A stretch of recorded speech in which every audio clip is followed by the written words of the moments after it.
예수님께서는 헤롯이 왕으로 있던 시대에 유대의 베들레헴이라는 마을에서 태어나셨습니다.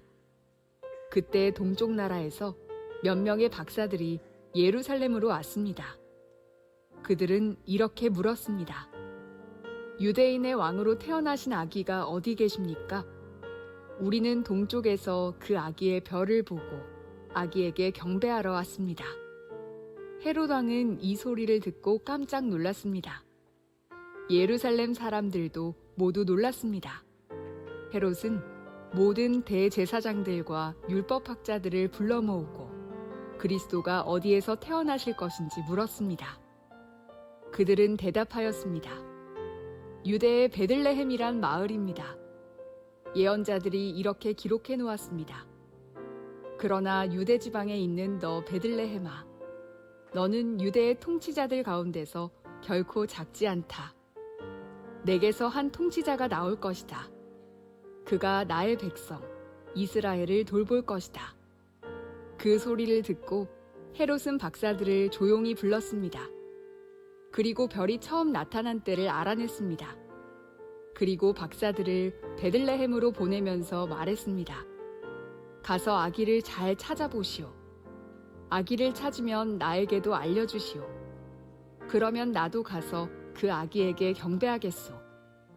박사들은 왕의 말을 듣고 출발했습니다. 그러자 동쪽 나라에서 보았던 바로 그 별이 박사들 앞에 나타나 그들을 안내해 주었습니다.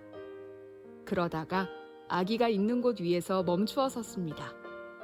박사들은 별을 보자 매우 기뻤습니다. 그들은 아기가 있는 집에 들어가서 어머니 마리아와 함께 있는 아기를 보았습니다.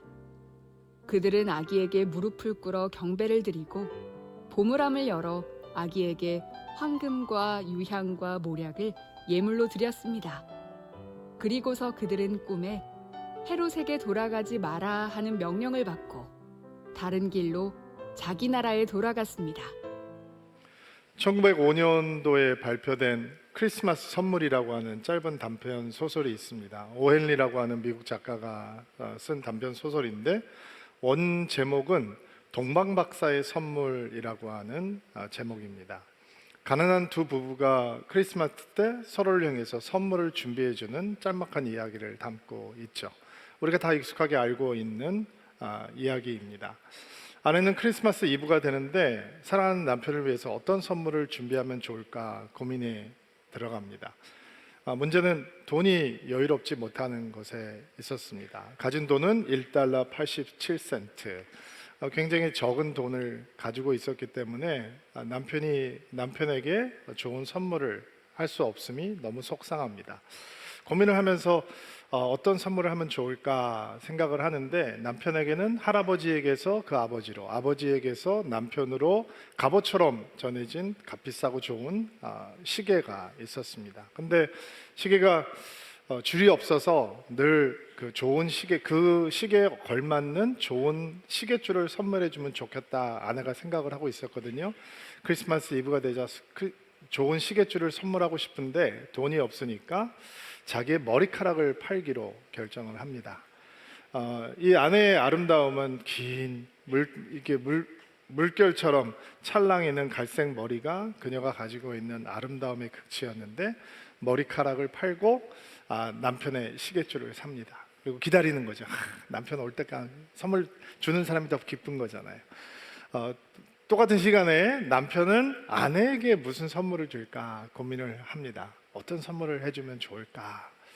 그리고 남편은 아내의 그 찰랑거리는 머리카락을 생각합니다.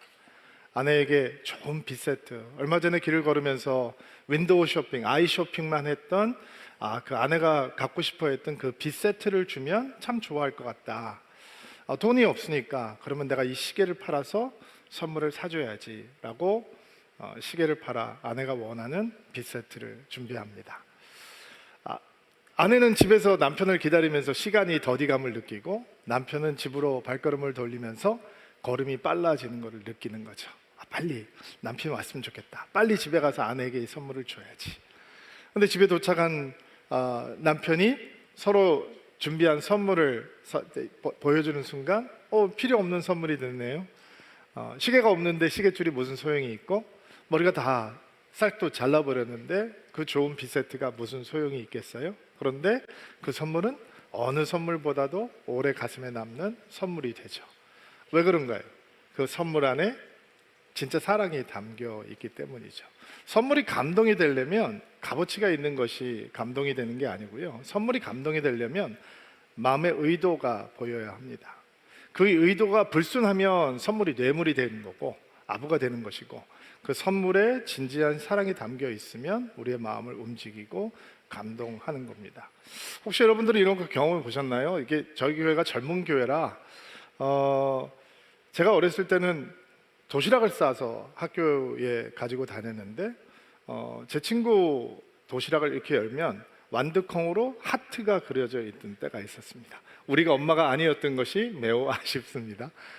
그리고 와, 남자애들인데도 굉장히 놀랐던 기억이 나요. 왜냐하면 그 작은 도시락이 다 찬밥이에요. 아무리 새벽에 일찍 일어나서 따뜻한 밥을 지어서 담아도 점심시간 되면 다 찬밥 되거든요. 근데 거기에 엄마의 사랑이 담겨 있으니까 그거를 옆에서 보는 사람들도 부러워하고 감동을 받았던 기억이 있습니다. 예수님이 우리의 선물이죠. 아멘이죠. 거기에 하나님의 마음이 담겨져 있어요. 하나님의 의도가 숨겨져 있습니다.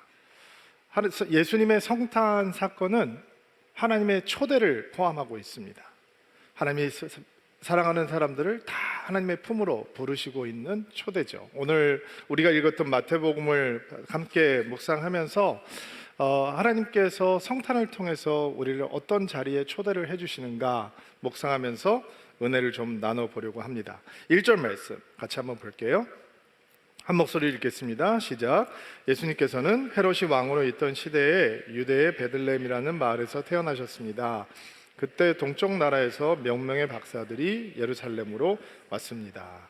자, 예수님께서 태어나시던 동방으로부터 예루살렘을 찾아왔던 사람들이 있었다라고 얘기하죠. 동방이 어딘가 정확하지 않습니다. 아라비아, 바벨론, 이 페르시아 이쪽인가 정확하게 알 수 없고요. 박사라고 하는 호칭도 단어도 사실 천문학, 점성술, 철학 이런 것들을 연구하는 그런 현인, 지혜자들을 일컫는 말이기 때문에 이 사람들이 어떤 사람들이었는지도 분명하지 않습니다. 동방 박사가 몇 명이에요? 몇 명이에요? 3명이라고 보통 알고 있죠. 그것도 정확하지 않습니다. 3명이라고 우리가 추측을 하는 이유는 동방 박사들이 예수님께 선물했던 것이 3가지이기 때문입니다. 황금과 유향과, 유향은 순수한 향이란 뜻이에요. 그리고 모략이라고 하는 향료를 선물했기 때문에 아마 3명의 동방 박사가 있었을 것이다 라고 추측을 하는 거죠. 기독교 전승 기록은 4번째 현인도 동방 박사도 있었다라고 이야기를 합니다.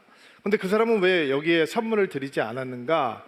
오다 보니까 힘들고 어렵고 불쌍한 도움을 줘야 되는 사람들을 너무 많이 만나서 그 사람들을 다 돕고 예루살렘에 도착을 해보니 그때는 이미 아기 예수로 태어나신 예수님께서 골고다 언덕에서 십자가에 처형당하는 순간 도착했다라는 전승 기록도 있게 합니다. 그러니까 이 동방박사라고 하는 존재 자체가 굉장히 신비롭고 그 정체가 우리에게는 확실하게 알려져 있는 것이 아닙니다. 우리가 주목해야 되는 사실은, 그럼에도 불구하고 주목해야 되는 사실은 그들이 유대인이 아니라 이방인이었다라고 하는 사실입니다. 예수님께서 사시던 당시에 이스라엘 사람들, 유대인들에게는 그들은 이방 사람들을 보기를 짐승처럼 대했습니다. 선택받지 못한 사람들이라고, 언약 바깥에 있는 사람들이라고 생각을 한 거죠. 그런데 여러분, 이스라엘 백성의 믿음의 시조가 되었던 아브라함을 부르시는 장면을 보면 내가 너에게 복을 주고 내가 모든 민족에게 복이 되게 하겠다라고 말씀을 하셨잖아요. 그게 믿음의 백성들의 정체성이란 말이에요. 우리가 복된 사람이 되고, 그리고 하나님을 아직 알지 못하는 사람들에게 하나님을 보여줄 수 있는 제사장 민족, 하나님의 첫째 아들이 되는 것, 이게 믿음의 백성들의 정체성이란 말이에요. 그런데 선민 사상에 사로잡혀서 이스라엘 백성들은 이방 사람들에게 하나님을 소개하는 일을 등한시하게 되죠. 특권 의식에 사로잡히게 되는 거예요. 성탄에서 우리는 어떤 초청을 보느냐? 처음부터 믿음의 사람을 부르시면서 하나님께서 가지셨던 모든 열방은 나에게 속했고 모든 열방을 품으시는 하나님의 초청, 모든 열방을 하나님께로 부르시는 하나님의 마음을 만나게 되는 것입니다. 여러분, 교회의 위기가 어디에 있을까요? 신앙의 타락에, 교회 타락 때문에 교회가 위기가 다가오겠죠. 목회자의 신앙이 타락할 때 분명 그거는 끔찍한 일일 것입니다. 성도들의 신앙이 변질될 때 그것은 매우 슬픈 일이 될 것입니다. 그러나 목회자가 신앙이 타락해도 성도들의 신앙이 흔들려도 교회는 살아남았습니다.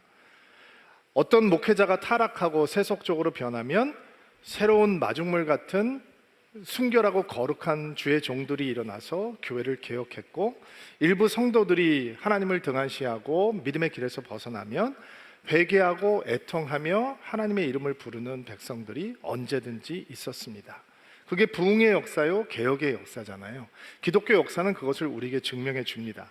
근데 교회의 생명력의 위기는 언제 다가오냐면, 교회가 교회의 정체성을 잃어버리고 새로운 생명을 낳지 않게 될 때 교회는 시간이 흐르면서 사라지게 되는 것입니다. 투르키에 가면 소아시아 7교회의 흔적을 만나볼 수 있었습니다. 초대교회에서는 왕성했던 교회들입니다. 그런데 어느 순간부터 그 교회가 새로운 생명이 태어나지 않습니다. 날마다 구원받는 자가 더해지지 않습니다. 예수를 믿지 않는 사람들도 목사인 저를 보면 이렇게 인사를 합니다. 머리를 자르러 미장원에 갔는데 목사님 안녕하세요. 지금 제일 바쁜 시기시죠? 교회 안 다니는 사람이 어떻게 알겠어요? 그 바깥에서도 교회 안을 들여다보며 크리스마스는, 성탄절은 우리에게 가장 중요한 절기 중에 하나라고 하는 것은 상식적으로 다 알고 있습니다. 상상해 보세요. 우리가 이렇게 레드 앤 그린 입고 우리끼리 마음껏 좋아하고 축제하는 것, 예배하는 것 소중한 일입니다. 그런데 우리가 새로운 생명을 낳는 것을 잊는 순간 열방을 하나님의 푸름으로 부르시는 하나님의 초대에는, 하나님의 초청으로부터는 멀어지는 것이다. 성탄에서 우리가 기억해야 되는 하나님의 초청은 열방이 내 품 안으로 돌아와야 한다. 너희가 그 일을 해달라라고 하는 초청입니다. 자, 2절 말씀 한번 볼까요? 2절 말씀 한번 읽어주세요. 시작. 이렇게 물었습니다. 유대인의 왕으로 태어나신 아기가 어디 계십니까? 우리는 동쪽에서 그 아기의 별을 보고 3절 말씀 볼까요? 헤롯 왕은 이 소리를 듣고 깜짝 놀랐습니다. 예루살렘 사람들도 모두 놀랐습니다. 자, 성탄의 사건 속에서 만나는 하나님의 두 번째 초대의 말씀은 헤롯의 왕궁에 속지 말라라고 하는 초청입니다. 헤롯의 왕궁에 현혹되지 말라라고 하는 초대입니다. 동방에서 큰 왕의 별을 보고 따라왔습니다. 예사롭지 않은 별인 걸 알았고 그 별이 위대한 왕의 탄생을 알리는 별이라고 하는 것을 동방 박사들은 하나님의 계시에 의해서 알게 되었던 것 같습니다. 고대 여행하는 길은 굉장히 위험한 길이었거든요. 고대 근동에서. 그러니까 오랜 시간을 거쳐서 목숨을 걸고 찾아온 길이었습니다. 그리고 그들이 첫 번째 멈췄던 발걸음은 헤롯의 왕궁이었습니다. 당연한 일이 아닐까요? 위대한 왕이 태어나신다고 하는 징조를 보고 유대의 땅을 찾았으니 왕이 있는 곳에 가는 것이 당연하죠. 그러나 하나님께서 보여주셨던 별은 헤롯의 왕으로 인도하고 있지 않았습니다. 그들이 그 상식적으로 논리적으로 생각했을 때 당연히 헤롯의 왕궁에 새로운 아기가 태어나셨을 것이다 라고 생각할 뿐입니다. 왜 그럴까요?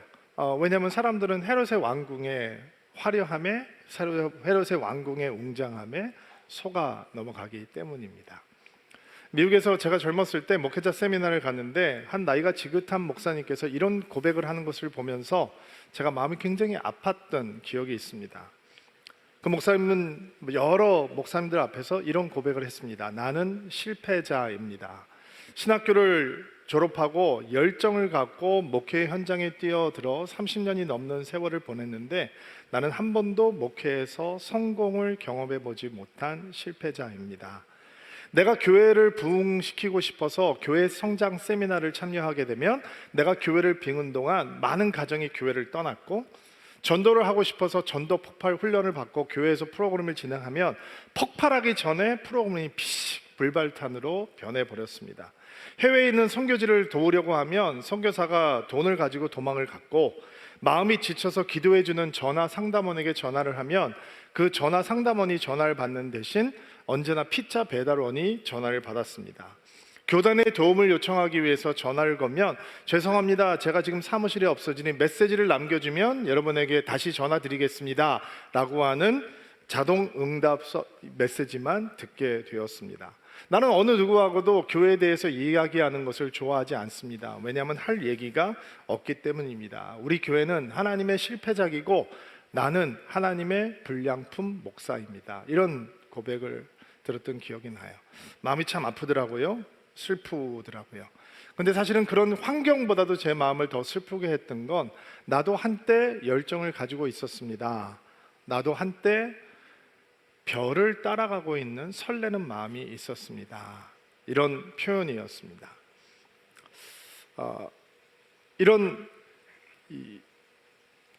어두운 목회 현장, 사역의 현장이 많은 목사들에게 고뇌의 현장이 되는 이유는, 목회에 들어가는 순간 우리들도 그 별이, 하나님께서 주신 목회라고 하는 별을 따라가게 되면 모든 게 잘 될 것이다 라고 하는 오해가 있기 때문입니다.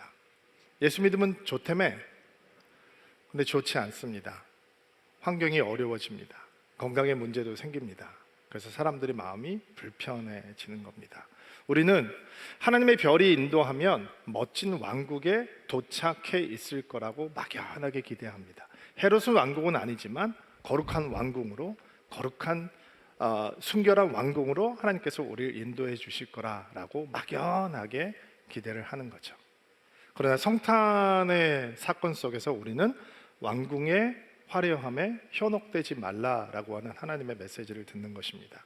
신학교 갔을 때, 제가 신학대학을 들어갔는데 저희 학교에 몸이 예사롭지 않은 학생을 하나 보게 되었습니다. 이렇게 덩치가 큰 친구였는데, 와, 저렇게 큰 사람도 있구나라고 생각할 정도로 이 몸집이 장난이 아니에요.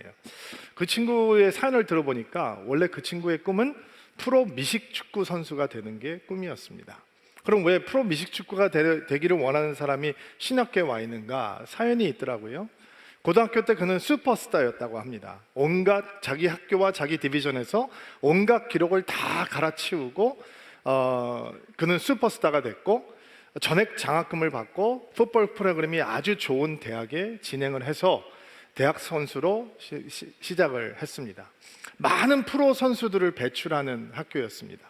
그의 선배들도 프로 선수가 되었고, 그도 곧 프로 선수가 되어서 돈과 명예를 다 움켜쥘 꿈에 부풀어 있었습니다. 그는 예수를 사랑했습니다. 그래서 프로 선수가 되면 자기의 유명한 이름을 통해서 예수 그리스도를 증거하는 일을 해야지라고 생각하고 있었습니다. 근데 중요한 경기에서 큰 부상을 당하게 되는데, 운동선수가 경기를 하다 보면 부상을 당할 수 있죠. 그런데 너무 큰 부상을 당해서 뼈가 산산조각이 나게 되고 재건 수술을 하는데, 의사가 이런 이야기를 합니다. 다시 운동을 하는 것은 불가능할 뿐만 아니라 제대로 걸을 수 있을지도 나는 장담할 수 없습니다. 산산조각이 나버리는 거죠, 젊은이의 꿈이. 그리고 왜 하나님을 사랑하는 나에게 이런 일이 생겼을까? 그 답을 찾기 위해서 신학교에 왔습니다. 제가 다녔던 신학대학은 그 옆에 시애틀 프로 미식축구 구단의 연습구장이 있는 곳입니다. 그리고 그 친구는 그 구장에서 아르바이트를 했습니다. 잔디를 깎고 선수들의 장비를 챙기고 옷을 챙기고, 눈앞에서 그가 꿈꾸던 프로 미식축구 선수가 된 사람들의 운동하는 모습을 계속 보고 있어야 되는 거예요. 마음이 어땠을까요? 이런 하나님 믿어서 무슨 소용이 있는가? 나는 별을 따라가고 있는데 결국 내가 도달한 것은 왕궁이 아니었네 라고 하는 허탈한 마음이 있는 것입니다. 어떤 사람은 대학이라고 하는 별을 따라가고, 직장이라고 하는 별을 따라가고, 출세와 성공이라고 하는 별을 따라가고, 결혼이라고 하는 별을 따라가고, 근데 가보니 왕궁이 아니네요. 여러분, 남편과 로또가 공통점이 뭔지 아세요? 안 맞아. 안 맞아. 맞는 게 없어. 계속 틀려요.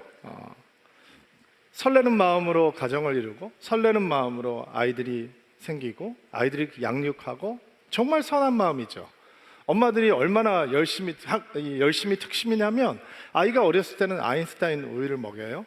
그리고 현실 감각이 쪽 생기면 서우유로 바꾸고, 연세 우유 갔다 건국 우유로 갔다 저지방 우유까지 가게 되는 거예요. 엄마들의 마음이 다 똑같은 거예요. 다 별을 따라가고, 아빠들의 마음이 다 똑같은 거예요. 우리들의 마음이 다 똑같은 거예요. 예수를 믿게 되고 하나님 사랑했어요.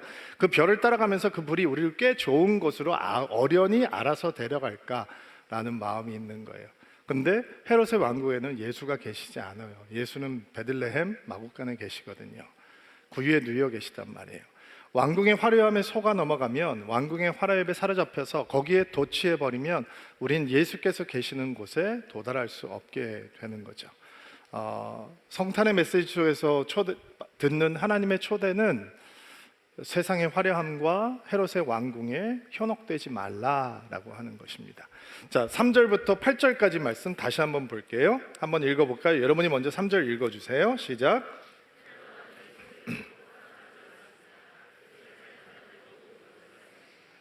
헤롯은 모든 대제사장들과 율법학자들을 불러 모으고 그리스도가 어디에서 태어나실지 물었습니다. 5절.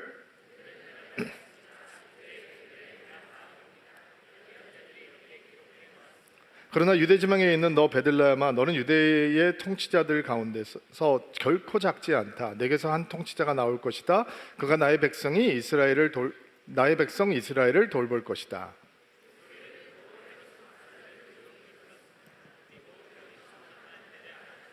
함께 읽겠습니다. 그리고 박사들을 베들레헴에 보내면서 말했습니다. 가서 아기를 잘 찾아보시오. 아기를 찾으면 나에게도 알려주시오. 그러면 나도 가서 그 아이에게 경배. 자, 헤롯 왕이라고 하는 사람은 정통 유대인이 아니거든요.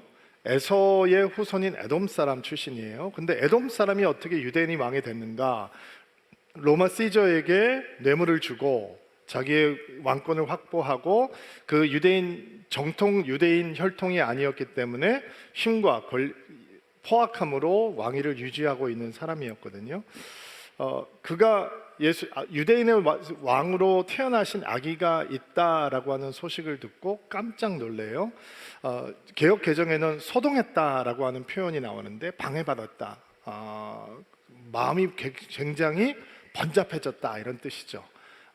깜짝 놀랬다라고 하는 표현으로 쉬운 성경에는 나와 있는데, 헤롯만이 그런 분위기가 아니라 예수께서 태어나셨다라고 하는 사실, 그리스도께서 오셨다라고 하는 사실을 다 기쁜 마음으로 받아들이지 않았다라고 하는 이 모습이 3절 말씀에 나와 있는 모습이에요. 헤롯이 그리스도가 어디서 태어난다고 되어 있느냐 물어봤죠. 그러니까 동방박사와의 대화를 통해서 그 별이 가리키는 곳에 위대한 왕, 그들이 기다리고 있던 그리스도가 태어나실 것이다 라고 하는 것을 확인하고, 그것은 예루살렘이 아니라 베들레헴이다 라고 하는 미가서의 말씀도 확인을 했어요.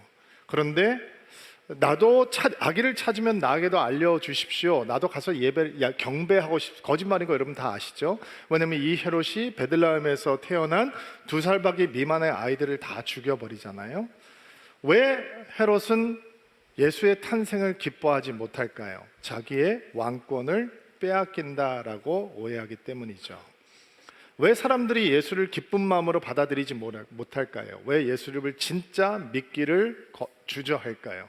왜냐하면 예수라고 하는 복음은 주인을 바꾸라, 왕을 바꾸라라고 하는 하나님의 초대이기 때문에 그렇습니다.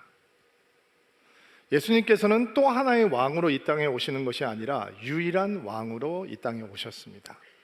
예수님의 보좌는 헤롯의 왕궁에 있지 않습니다. 예수님의 보좌는 하나님의 나라에 있고, 예수님의 보좌는 교회에 있고, 예수님의 보좌는 성도들의 마음속에 있는 것입니다. 예수님께서 태어나신 성탄의 사건 속에 너희의 주인을 예수로 바꾸라, 예수만이 너를 다스리는 유일한 왕이셔야 된다라고 하는 하나님의 초청을 듣습니다. 근데 이 주권을 포기하기가 힘들거든요. 어려워요. 내가 내 주인이 되고 싶어요. 내가 나의 주인인 것처럼 착각하고 사는 거예요. 어떤 하나님이 좋은 하나님이냐? 내가 주인으로 역할을 제대로 하기 못할 때, 내 힘이 좀 딸릴 때 나를 적절하게 도와주는 분이면 충분하다라고 생각을 하는 거죠. 그러나 성탄 속에서 우리는 하나님의 외침을 듣는 거죠. 너의 왕을 바꾸라, 너의 주인을 바꾸라 라고 하는. 예수님께서 복음을 전하시면서 제자들을 부르실 때 이렇게 말씀하시죠. 너희가 나를 따르려거든 자아를 부인하고 십자가를 지고 나를 따를지라. 나를 버리고 새로운 주인을 만나는 것이 복음에 들어가는 첫 발짝이거든요. 그게 예수님을 나의 구세주로 주님으로 받아들이는 거잖아요. 성탄 가운데 우리는 하나님의 거룩한 초청을 듣게 되는 겁니다. 너희 새로운 왕이 오셨다. 너의 왕을 제하여 버리고 유일한 왕 예수 그리스도 앞으로 나오라. 그분의 다스림만 기쁜 마음으로 받아들이라. 이게 우리가 성탄의 메시지 속에서, 성탄의 사건 속에서 만나는 세 번째 하나님의 초청이에요. 자, 9절로 10절 말씀 한번 볼까요? 9절부터 10절 말씀 같이 한 목소리로 읽겠습니다. 시작. 박사들은 왕의 말을 듣고 출발했습니다. 그러자 동쪽 바다에서 보았던 바로 그 별이 박사들 앞에서 나타나 그들을 안내해 주었습니다. 그러다가 아기가 있는 곳 위에 멈춰 섰습니다. 박사들은 별을 보자 매우 기뻤습니다. 자, 하나님의 별이 아기가 태어난 곳 위에 머물러 있는 것을 보고 그들이 기뻐하고 기뻐했다라고 이야기를 하죠. 매우 기뻤다라고 얘기합니다. 차이가 보이시죠? 헤롯은 예수의 탄생을 불편하게 생각하고 동방 박사들은 예수의 탄생의 자리에 오게 된 것을 기쁜 마음으로 받아들이게 됩니다. 11절과 12절 말씀도 한번 볼게요. 그들이 예수님 앞에 어떻게 경배드리는지 한번 모습을 보겠습니다. 11절 한 목소리로 시작. 그들은 아기가 있는 집에 들어가 아기를 보았습니다. 그들은 아기에게 무릎을 꿇어 경배를 드리고 보물함을 열어 나무와 무양과 모략을 예물로 드렸습니다. 그리고서 그들은 꿈에 헤롯에게 돌아가지 마라라고 하는 명령을 받고 다른 길로 자기 나라에 돌아갔습니다. 별이 머무른 곳이 예수님께서 누워 있는 바로 그곳이죠. 흔히 우리가 마국간이라고 생각하는 이유는 예수님께서 짐승들의 밥그릇이었던 구유에 누이셨기 때문이고, 당시 짐승들을 이렇게 가두어 놓고 있던 마국간이 어떤 모습이었는지 여러 가지 이야기가 있는데, 우리가 지금 생각하는 그런 티피컬한 마국간이라고 얘기하는 사람도 있고, 그 당시에는 동굴을 파내서 동굴 앞에 문을 만들어서 마국간으로 했다라고 하는 얘기도 있고, 2000년도에 베들레헴의 가옥 형태가 2층은 사람들이 살고 1층은 뭐 짐승들을 이렇게 머물게 하는 그런 공간이었다. 여러 가지 이야기가 있습니다. 중요하지 않습니다. 우리에게 중요한 건 바로 이것입니다. 별을 따라서 그들이 헤롯의 왕궁을 거쳐서 도착한 곳은 매우 초라한 곳이었다라는 겁니다. 이렇게 보든 저렇게 보든 예수님께서 누이셨던 말구유는 만왕의 왕이요 만주의 주가 누이시기에 어울리지 않는 곳이었고, 동방 박사들의 눈에는 매우 당황스러웠을 겁니다. 아이를 안고 있는 10대 중반의 마리아, 그 옆에 있는 요셉, 그 어느 것도 그들이 준비해온 선물을 받으시기에 합당하지 않는 초라함의 모습이 있었다라는 겁니다. 그 먼 길을, 그 귀한 선물을 가지고 도착했는데 그 앞에 펼쳐진 광경은 내가 이거를 이 사람들에게 준다고? 라고 생각할 만큼 초라하고 과시할 것이 아무것도 없는 모습이었습니다. 거기서 우리 하나님의 네 번째 초대의 말씀을 듣게 됩니다.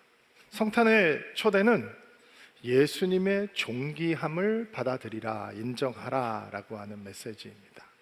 황금, 그것이 얼마나 귀한지 여러분 잘 아시죠? 고대부터 지금까지 황금의 힘이 얼마나 강력합니까? 우리가 살고 있는 시대는 가히 돈이 하나님이다 라고 하는 경박한 말을 마구 해대는 그런 시대가 되었잖아요. 그 황금을 그렇게 초라하게 뉘어져 있는 사람들 앞에 드린다, 불가능한 거죠. 아까운 거죠. 과한 거죠. 예수님의 존귀함을 알지 못하면 황금도 유향도 모략도 드릴 수 없습니다. 왜 사람들이 하나님 앞에서 그렇게 시간 드리기를 두려워하는가? 삶을 헌신하기를 두려워하는가?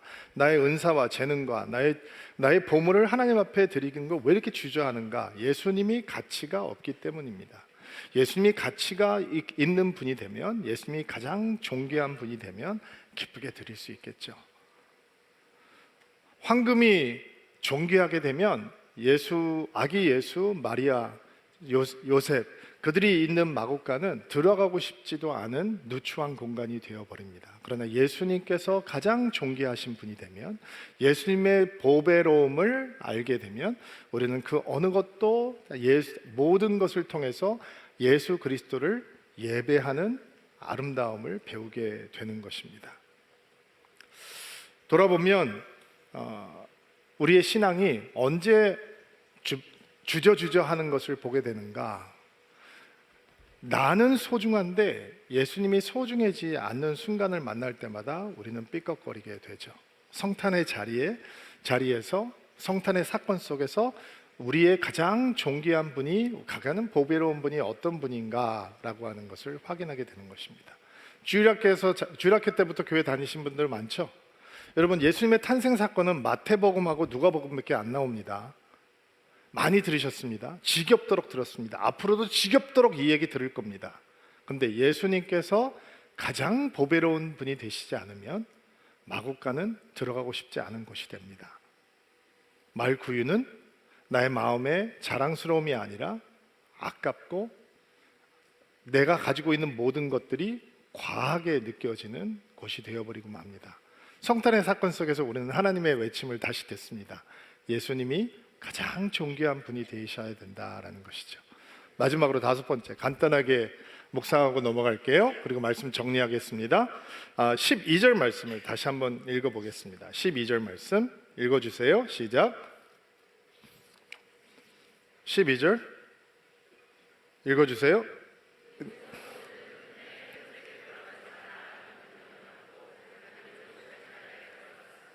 자, 헤롯에게 돌아가지 마라라고 하는 명령을 받고 다른 길로 자기 나라에 돌아갔습니다. 예수의 탄생 사건에서 듣는 하나님의 마지막 초대는 다른 길을 가라라고 하는 초대입니다.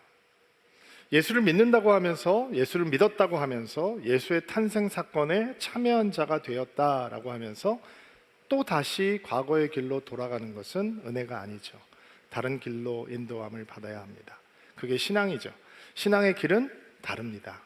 세상의 길은 넓은 길이지만 신앙의 길은 좁은 길이고, 세상의 길은 화려하지만 예수의 길은 그런 화려함과는 거리가 먼 길입니다.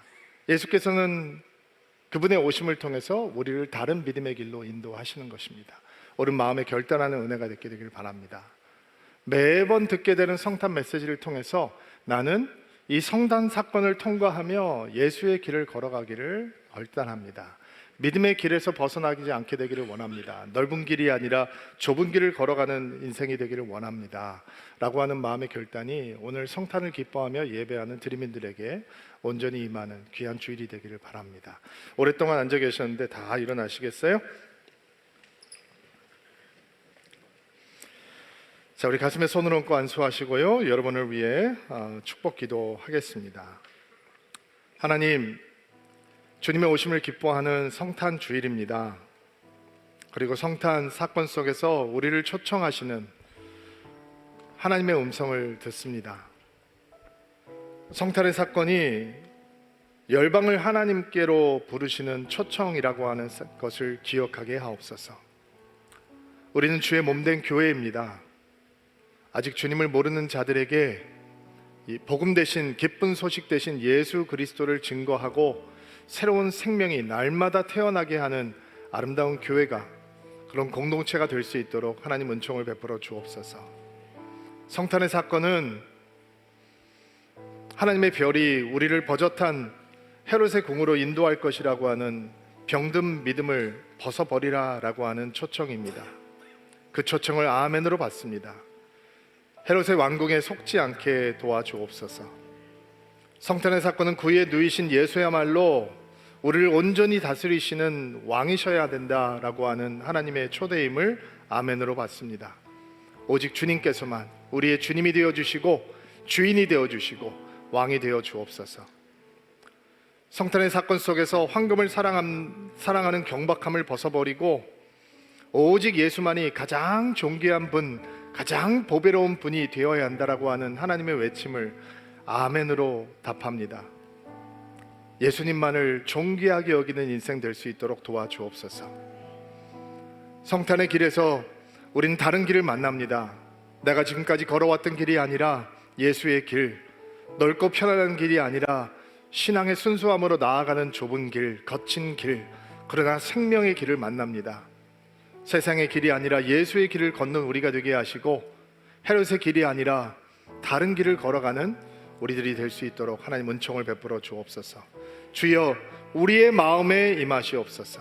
우리의 삶 가운데 임하시옵소서. 예수 기쁨의 탄생의 소식이 우리의 영혼을 가득 메우는 복된 주일 될 수 있도록 은총을 베풀어 주시옵소서. 예수님의 이름으로 기도하옵나이다. 아멘.